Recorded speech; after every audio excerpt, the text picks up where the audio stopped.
अनंतकोटी ब्रह्मांडनायक राजाधिराज सच्चिदानंद सद्गुरु श्री ब्रह्मचैतन्य महाराज की जय.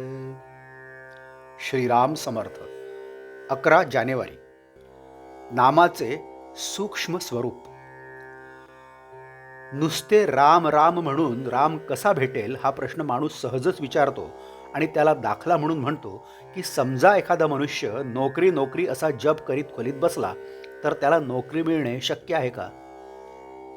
वरकरणी हा दाखला अगदी बेमालूम दिसतो खरा, पण थोडासा विचार केला तर तो इथे मुळीच लागू पडत नाही असे कळून येईल. जो दाखला द्यायचा आणि ज्या बाबतीत तो द्यायचा त्यांचे गुणधर्म सारखे असावे लागतात.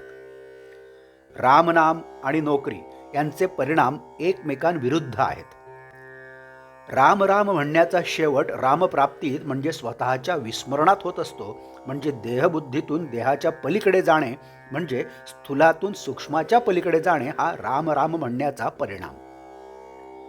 परंतु नोकरीचा प्रकार याच्या अगदी विरुद्ध आहे. मुळात नोकरी ही कल्पना सूक्ष्म आहे. नंतर ती मिळावी म्हणून 10 जणांचे आर्जव करायचे, त्याच्यानंतर ती देणारा भेटायचा आणि मग आपण ती नोकरी करायची. म्हणजे नोकरी या कल्पनेतून सूक्ष्मातून स्थूलात जाणे हा नोकरीचा प्रकार, पण राम राम म्हणणे हा प्रकार स्थूलातून सूक्ष्माच्याही पलीकडे जाण्याचा आहे. यावरून नोकरीचा हा दाखला इथे लागू पडत नाही हे स्पष्ट होते. दुसरी गोष्ट म्हणजे नोकरी नोकरी असा जप करून नोकरी मिळणे कठीण आहे तर खरेच, पण राम राम म्हणून राम मिळणे कसे सोपे किंबहुना कसे हमखास शक्य आहे हे पहा. नोकरी म्हणजे मुळात कल्पना असून ती प्रत्यक्षात आणण्याकरिता इतर अनेक गोष्टींची कशी जुळवाजुळव करावी लागते हे आपण आत्ताच पाहिले. तसेच घर बांधणे ही कल्पना, ती पुरी करून ते घर सर्व बाजूंनी सुखसोयीचे आगर व्हावे या हेतूने सर्व जिनसा पैदा करून त्यात आणून ठेवणे म्हणजेच कल्पनेतून कृतीत येण्याचा प्रकार झाला. आता हे करणे किती कष्टाचे आणि अनिश्चित आहे याचा अनुभव सर्वांना आहे.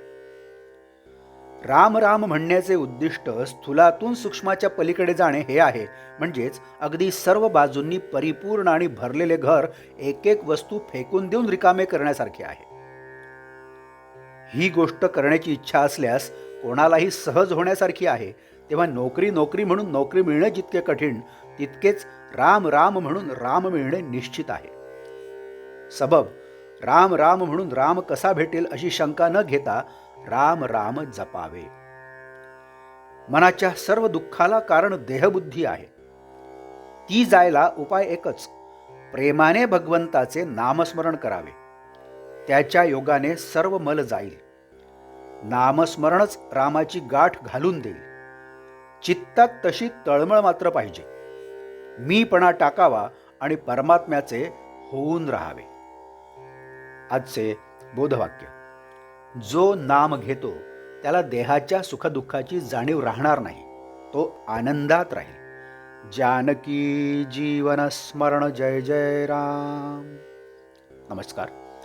मराठी आणि हिंदीतून रोजची श्री महाराजांची प्रवचने आपण ऐकत आहातच, परंतु कृपया चॅनलला भेट द्या आणि प्लेलिस्ट बघा. मराठी अथवा हिंदी प्रवचने आपण आपल्या सुविधेप्रमाणे सुद्धा ऐकू शकता.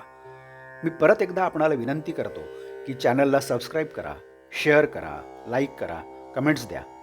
बेल आयकन दाबायला मात्र विसरू नका. धन्यवाद. जय जय श्रीराम.